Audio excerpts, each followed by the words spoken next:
Hi guys, this video is going to be a post-recording commentary on my Vampire the Masquerade Bloodlines speedrun. This is any percent Nosferatu.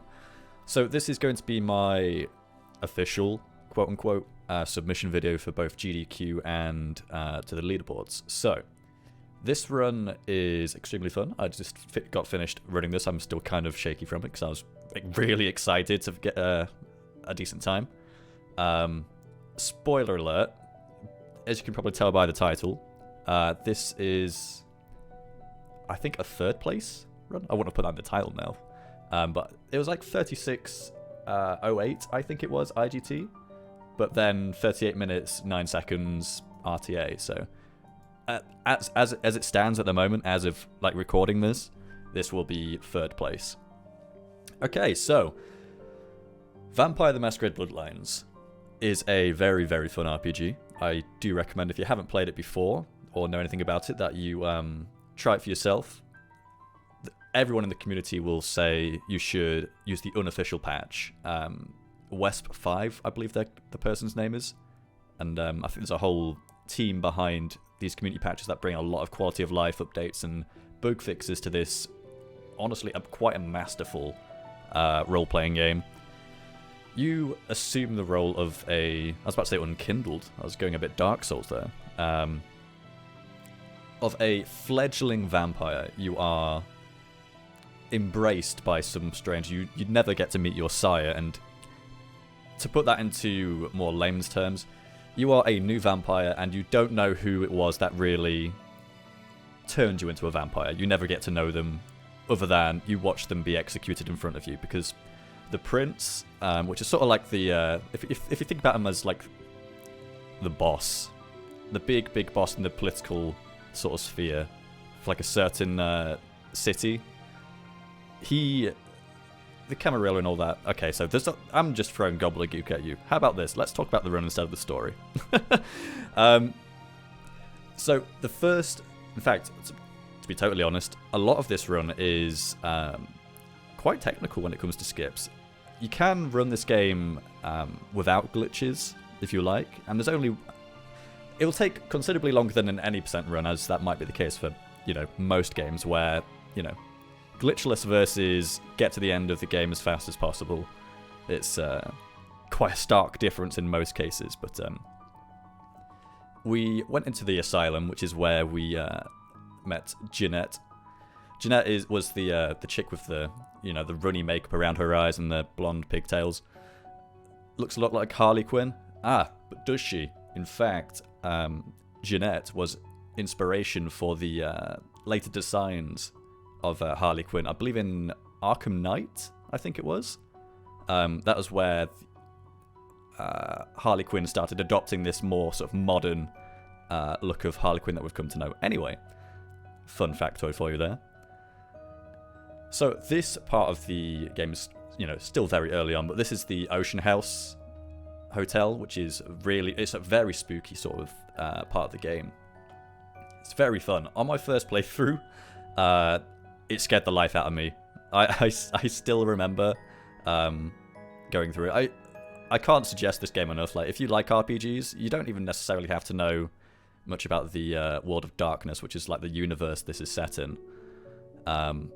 There's still a lot to enjoy. The soundtrack itself is fantastic. There are a few licensed tracks that are, a part of the soundtrack, but for the sake of this video, all the game audio is muted because me being a fool, I armed OBS to record, but I didn't actually enable any tracks either through my microphone. That would be intentional though, but the actual desktop audio was not armed to record, so this post commentary thing is sort of a way of keeping the run and submitting it while also adding some kind of track to it, so it isn't just like a silent movie.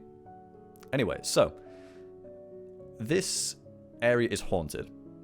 This whole oceanside house, not the lakeside hotel, I'm thinking Silent Hill now, is haunted.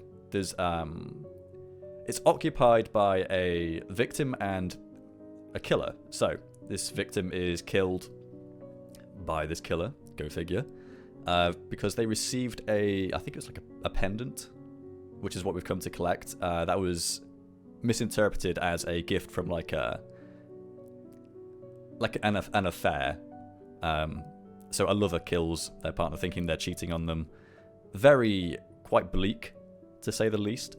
But anyway, we have acquired our pendant. We are now done with this one area. I do recommend, again, sounding like a broken record, even if you don't play through the entire game, playing up to this point is so worth it. The tone shift and just the general sort of atmosphere of that part of the game is genuinely masterful.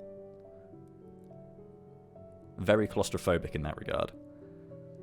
Okay, so with this being I think this was the second game to ever be released. In fact, it was released on the same day as Half-Life, which makes it the second game to ever be released using the Source engine. Anyway, this is part 2 of Tourette Skip. So, you saw me make a quick save here, just in case, because it's quite finicky. So, we tell Jeanette we're not interested, the conversation ends. I load up inventory twice. Well, I bring up and then I close it, and then I just hold down the W key. What we want to do is block these doors from closing, which we did.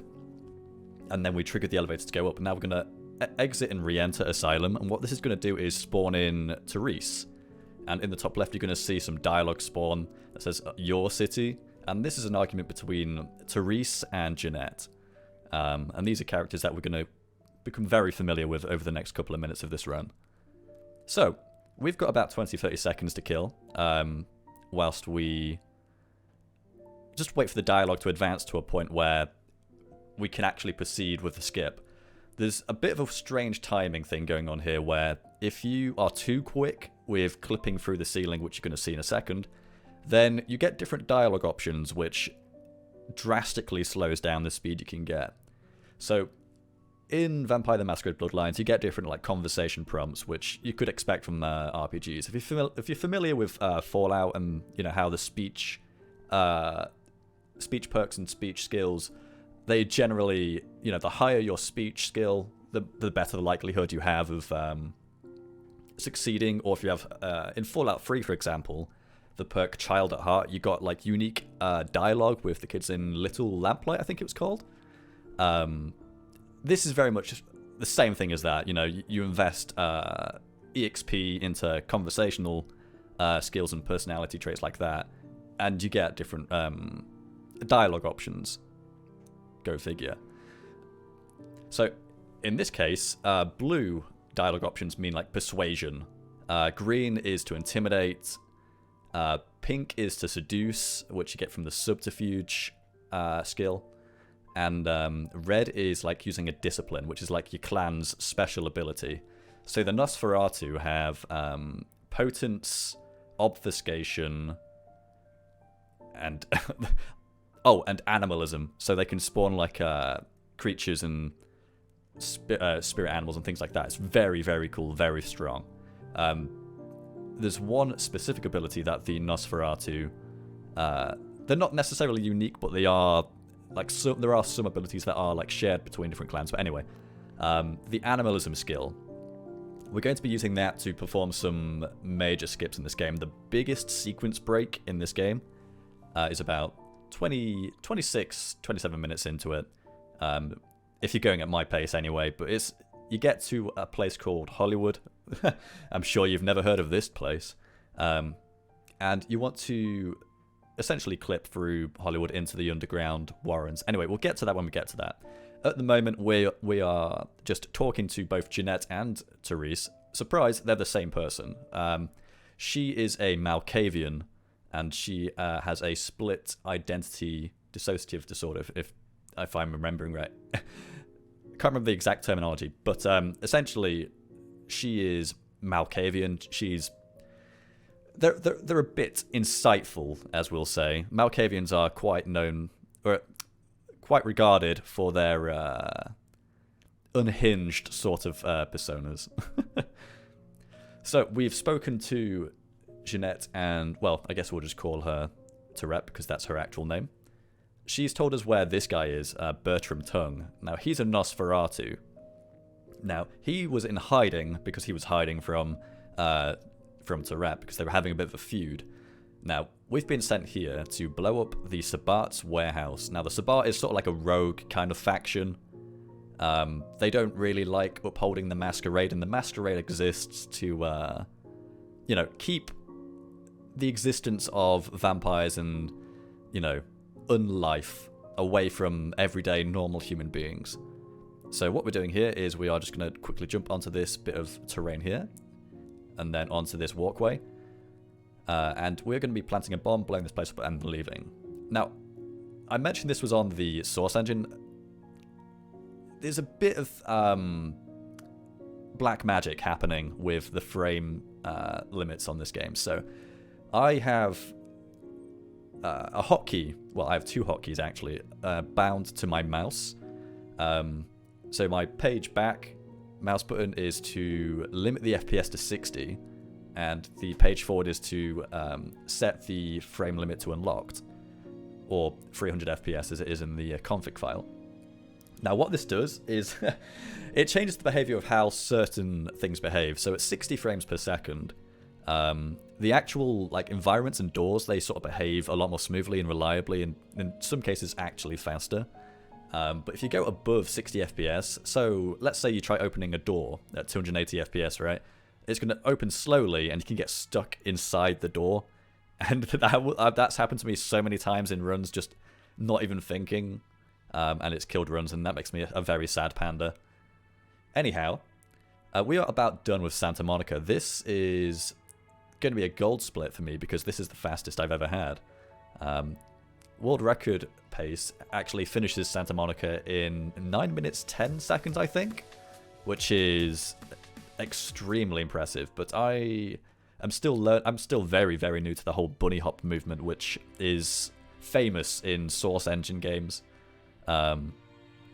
Which will you sort of like move around mid-air, and then as you go to land back on the ground from your jump, you use like mouse down. Well, you can bind it to whatever you want, but I have it bound to mouse down, and it continues the jump without breaking your momentum, and you can get to some absolutely absurd speeds, which you know, in a speedrun you really want.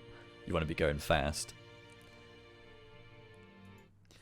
So we got jumped on our way to Los Angeles, or downtown as it is, by some Sabat. Breaks the fourth wall, you know, says, "Oh, you in the front row, we're going to get wet because we're going to just absolutely destroy this vampire." Anyway, introducing Nines Rodriguez. He is he's a member of the Anarch sort of clan faction. They don't like the politics very much of the underworld, and they certainly don't like the Sabat, that's for sure. But this is all stuff that I can't suggest enough that you experience for yourself, because not only would I be doing it a disservice trying to explain what's happening in the story, it's also probably wrong at some points, even though I've like ran this game quite not for very long, like maybe 2 weeks at this point. But it's a very enjoyable game. I cannot stress it enough. Oh, one thing I didn't explain, and this I've realized this is like 12 minutes late. We're playing on version 1.1 of Vampire the Masquerade Bloodlines. Now, what this does is all runs have to be submitted on 1.1 or 1.2, but specifically in version 1.1, there is a bit, not so much a cheat, but an exploit where you can choose your character, your clan, your gender, and then you go to like allocate your stat sheet, right? But if you go back into choosing your character and you re-choose the same clan that you want to play, so in my case, Nosferatu, you would get your stat points, and it would keep the stats that you've already allocated, which is quite good for an early game, because it means you get all the highest abilities and things like that straight from the get-go. Now, one thing I didn't do that in the video here. What I did was, before time started, I gifted myself 1000 EXP with the console, and then allocated stats that way. The only reason I do it that way is because you can either you will soft lock at times if you just by starting the tutorial, or going to skip the start of the tutorial, you can just get softlocked, and that you don't want to be spending 2 to 3 minutes every time for the possibility of just having to reset because the game didn't load properly. And as much as I do love this game, you do need the unofficial community patch really to get the full experience in my opinion, because it adds a lot of stability, it fixes a lot of bugs, it brings a lot of content back that was developed but never actually made it into the final release, which is a shame, because if this game had more time from the devs to like properly create something that they were truly proud of, I mean, the reputation this game has alone as it is, and in the way it was released, is nothing short of a miracle. Not a miracle, but amazing. Like, the running joke is, every time somebody talks about Vampire the Masquerade Bloodlines, somebody reinstalls it. Which is probably true to some capacity, but there we are. So, we have just met Prince LaCroix. You would have met him in the introduction cutscene, but we skipped that straight from the get-go on this with speedruns. He has sent us to Santa Monica, which is where we've just come from, to jump on a boat to go investigate something called the Ankaran sarcophagus. Now, this Ankaran sarcophagus is supposed to have a antediluvian, I think the word is. I'm probably butchering that, but an antediluvian is essentially like one of the earliest generations of vampires, so extremely powerful, like the kind of power that would let you have domain over the entirety of, honestly, probably the entirety of LA, and then some. That's like thinking small fry as well. But they have to partake in something called diablerie. I think it's, again, possibly butchering this, where they consume and feed on a vampire. Now, vampires don't feed on other vampires for a whole multitude of reasons, but if you were to consume a considerably stronger vampire, then you would be gaining their power. So you can see how it creates a power vacuum in the political sort of landscape, underworld of the World of Darkness.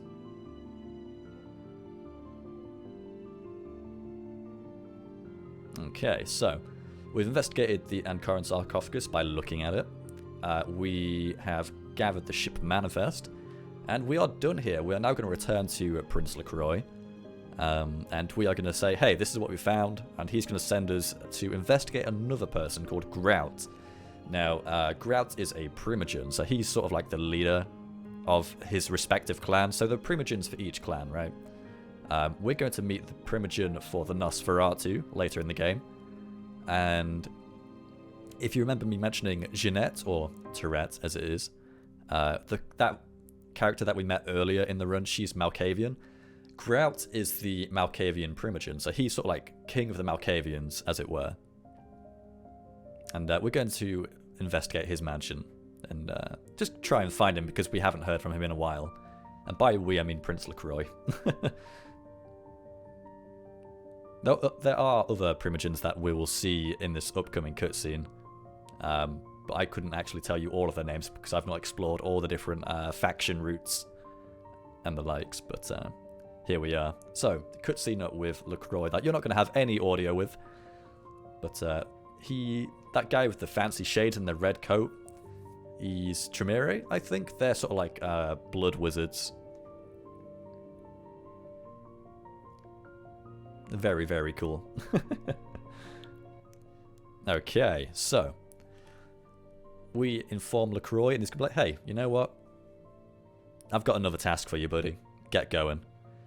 Oh, because we are Nosferatu, we are absolutely, like, visibly hideous, and we'll get a very clear shot of what we look like at the end of Grout Mansion. But the reason why we have to travel through the sewers is because, for us, we are so hideous that if we were to try and take a taxi or something, then we'd be violating the Masquerade just by existing.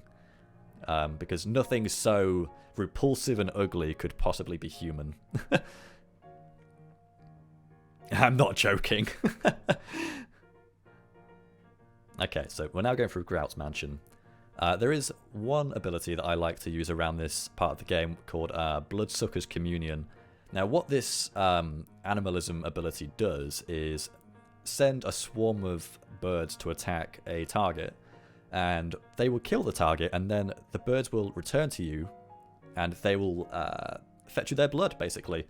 It's a very useful ability to be using at this point, because you can see on the right of the screen, blood is kind of like your mana as well as your HP in this game, but the bar on the left is your health, the bar on the right is your mana, if you want to think of it that way. And as you can see, the Bloodsucker's Communion has just given us like 50% of our blood back, which is no short amount. Like that, the shorter on blood you are, the more likely you are to experience a thing called Frenzy. Now, a Frenzy means that you lose complete control of your character and they will act on their own. And obviously, you don't want to be losing control of your character in a speedrun. You want to have full control at all times. Hands and feet in the car at all times. There is a skip at this section that will save you. I mean, it will save me in my runs about 1.5 minutes, maybe 2 minutes. But it's very, very tricky to pull off. And I've only managed to do it twice. And honestly, it was just luck. I had maybe like, I want to say about 150 attempts to get the bookcase grout skip. And I got it twice, and it was purely luck. There was no method to the madness. But it's an example of where the animalism skill is used to break the game a little bit. In this case, you would be using the Bloodsucker's Communion after, like, jumping on... Okay, so if you think back to about however long ago, when we set the Bloodsucker's Communion on that guy there, we would lure him to a bookcase, and then we would use an ability called Night Wisp Ravens, which will, like, sort of distract him for a little bit. And then we'll jump on his head, and then we'll crouch jump off of his head onto the top of a bookcase, and then whilst we're on the bookcase, we'll use Bloodsucker's Communion on him. And then, when those birds come to fly back to you to give you the blood, you jump on top of the bird, which then carries on, like, flying upwards. And you're just, like, spamming the jump key. And it is obscene. It is a very, very hard skip to pull off. So anyone that can do that has my utmost respect.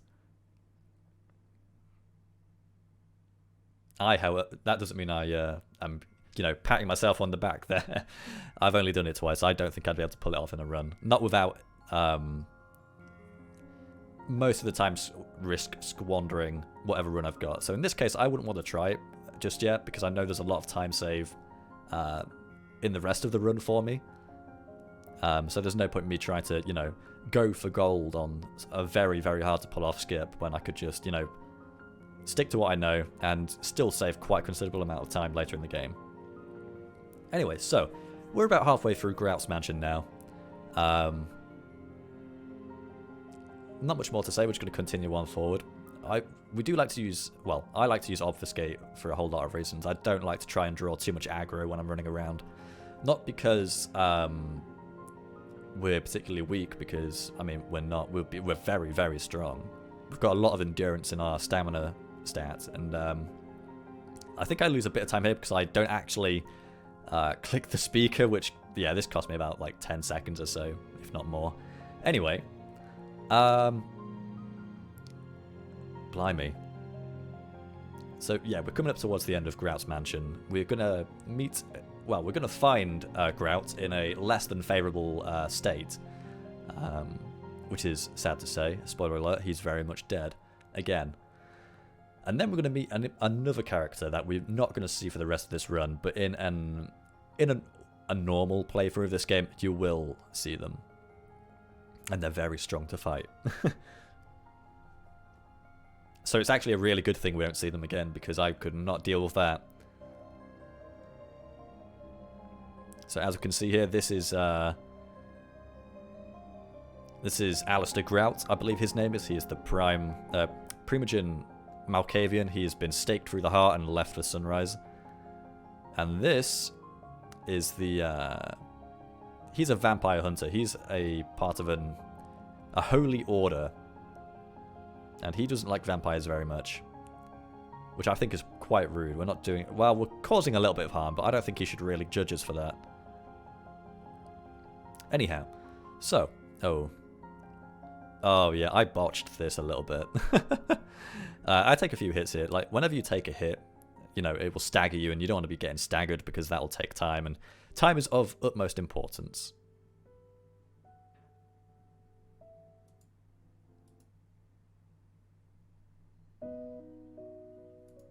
Okay, so look at that pretty face.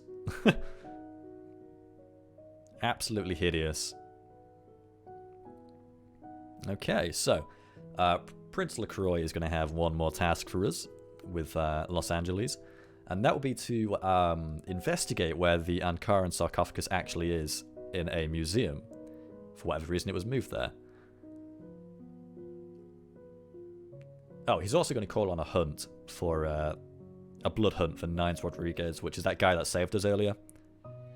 Because we saw him leaving the Alistair Grout's mansion, and it looked like he killed him. So, you know, in terms of politics and optics, it doesn't look very good for Nines Rodriguez right now.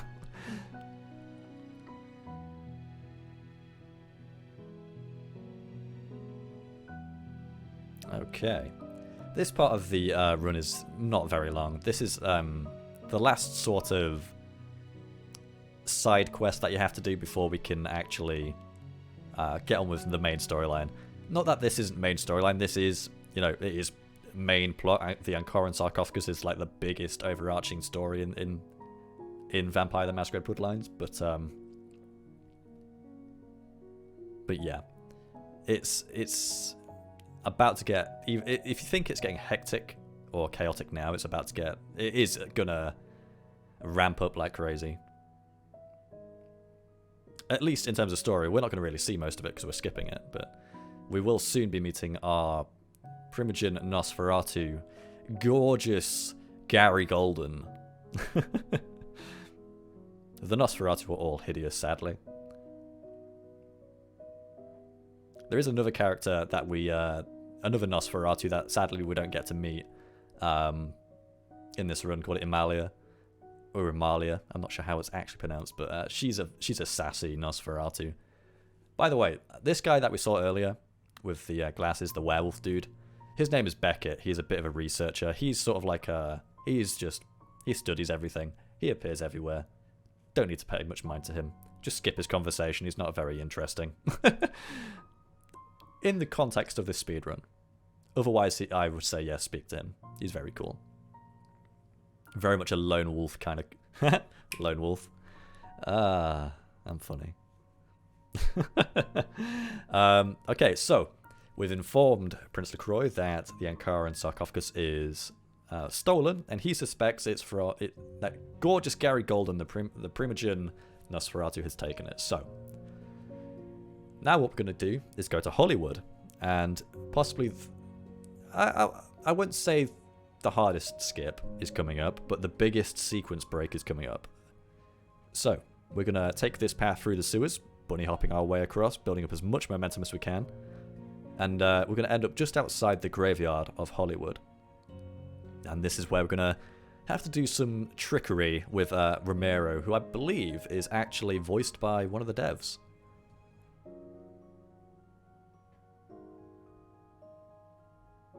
Okay, so...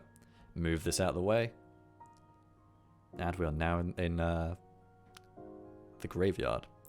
There is a really fun mission in the base, well, in all versions of the game.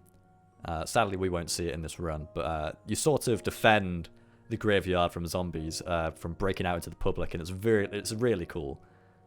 Very difficult though. It's one of the hardest quests in the game. I think I messed this up here, actually. Yeah, I just run in. You're not supposed to do this. So I quick load. I'm glad I made a quick save. And you want to just send your burrowing beetle towards him to aggro him. Now, this was a really, really botched Romero lure. Wow, that's hard to say. Romero lure. Just getting him outside of the house is a pain in of itself, but I'm going to feed on him because I'm quite low on blood, and I do need to spam some abilities here. Such as Obfuscate. I don't use Night Whisper Raven so much anymore, but that is a strat that you can do to sort of force him to using melee. If he uses his shotgun, he isn't going to walk towards you, but you can use Obfuscate to turn invisible, and the AI in this game, it will run to your last known location to the enemies, which is very useful. Sometimes it doesn't work, sometimes it does, but I'd say the vast majority of the time it goes in your favour than not. So we've managed to walk in front of him. He's changed to his blade, and now we're just going to sort of run with him, hopefully still chasing us. Nope, he's turned to shoot us with his shotgun, which is fantastic. So, because he was aiming at us over here, and we turned invisible, which you can only do if you get out of sight, he's going to walk over here, and, you know, that's really good progress for us. Disable Obfuscate by attacking. He did actually shoot the barrel out of my hands there. I'm going to make it into this mausoleum. I'm going to throw the barrel in. I hope he makes his way over here. Okay, this is good. Okay. Now, if he comes over here now, this could be good. We need to keep the door open for him, though. Oh. Oh, wow. This is so close yet so far. He won't open the doors of his own accord. He will stand outside just holding his shotgun, so you really do have to lure him quite far in before it's really safe. Which is why I started like running back towards him to try and make sure that he was still in here when the doors closed. Okay, so, big skip. This is the biggest sequence break that is, honestly, half the reason I started to run this game. Big skips and sequence breaks like this really do appeal to my interest in speedrunning. There's another one called Bike Zip in Dead Rising, which is quite tricky but really, really fun to watch and do. Like, pulling off Bike Zip in that game is fantastic, and I get that same feeling from doing Warren Skip in this game, which hopefully I'll be about to demonstrate to you. How long did it take me? Have I made a save? Okay, so we need him to switch to melee, right? And we're going to use Spectral Wolf to sort of force collision to clip us through the wall. So, we bring him in here, Spectral Wolf, grab the barrel, set the frame rate to unlocked, and we got straight through. Wow, that was a really good Warren Skip, if I say so myself. Now, to put it in context, we have just skipped maybe about, even if you were like speedrunning this game, upwards of about 70 minutes of content by clipping through a wall. So we're now talking to gorgeous Gary Golden, which is the Primogen Nosferatu. Yeah, look at that gold split. 3 minutes and 3 seconds ahead. That was very good, if I say so myself. It's a shame I don't actually have the game audio for this, because Gary's voice actor is fantastic. He did some absolutely astounding work. There's one line that I particularly like where you ask him, oh, if you already knew why I was here, then why did you ask me? He's like, oh, it's because I love the sound of my own voice. And he just like starts purring to himself. And it's a funny line in of itself, but the actual delivery is just mwah, delicious. I do recommend searching up VTMB Gary voice lines on YouTube and just listening for yourself. He calls you boss every 2 seconds, and he's a very charming character considering how much of a nightmare he actually visibly looks. Okay, so we got the skip, and from talking with Gary, he said, okay, I need you to go to Chinatown to go find my friend. So we're like, yeah, sure. And then you're going to tell us where the Ankaran sarcophagus is, right? You're going to tell us where it is, right? And it's just like Anakin Padme all over again. Instead, what we're going to do is we're going to go to Chinatown, and we're going to sequence break again. This one isn't nearly as impressive in terms of setup, but it's again another big sequence break where we essentially just climb over some barriers, some invisible walls, and we're coming quite close towards the end of the run now. So we have landed in Chinatown. We just need to go through the sewers a little bit to where we want to be.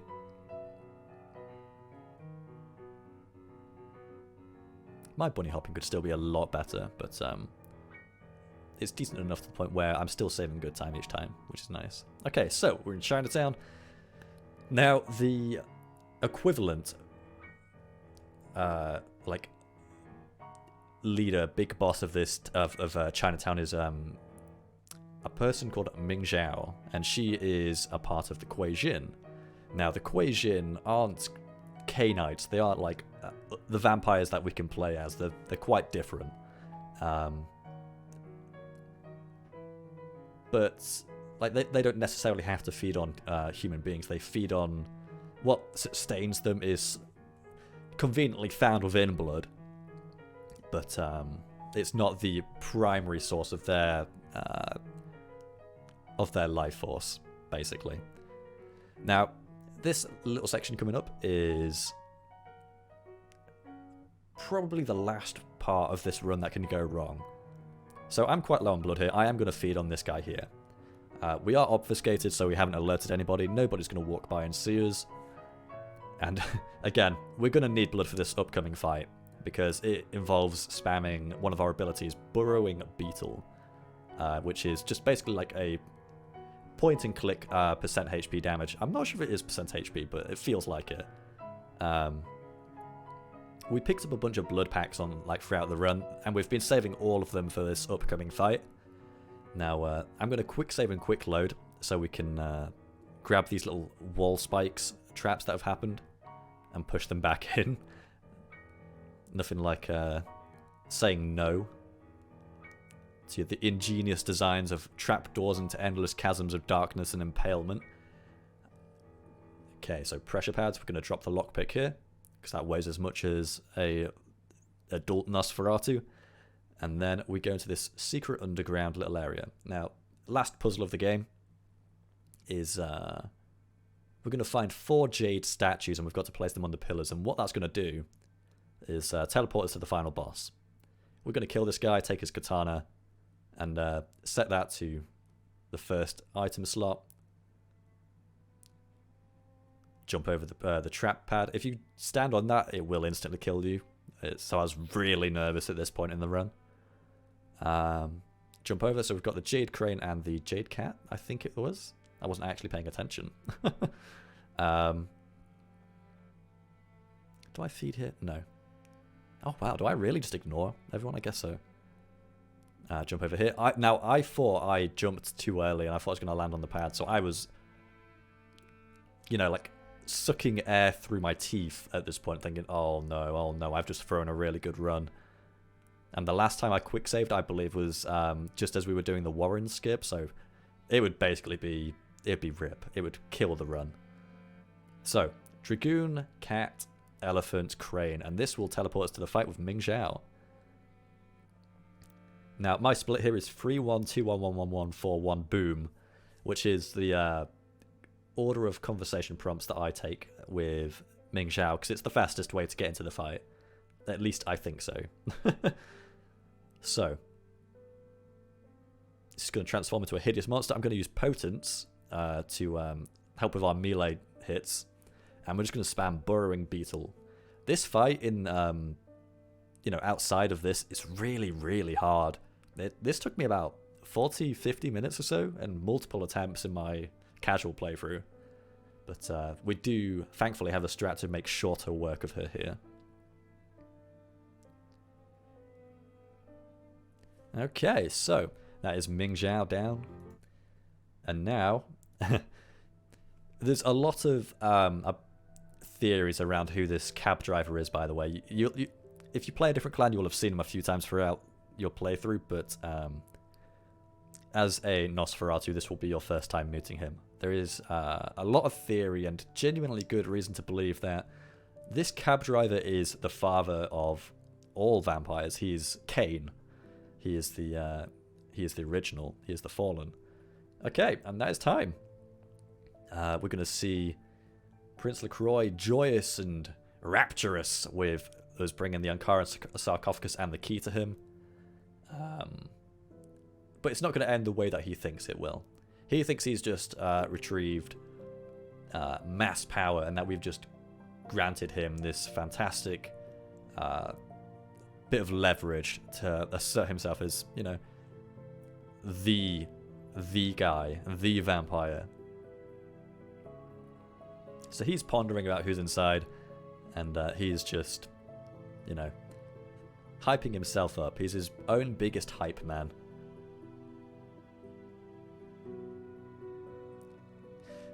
But anyway, that is the end of the run. The final time was 36:08. Thank you for watching. Hopefully this was, you know, entertaining in some capacity. I hope that it made you feel like actually playing the game itself. Not even in like a speedrun capacity, just playing the game. If you do decide to speedrun it, then that'd be fantastic. Thank you for watching. Hopefully this has been enjoyable for you guys as much as it has been for me. Yeah. Have a good one, guys.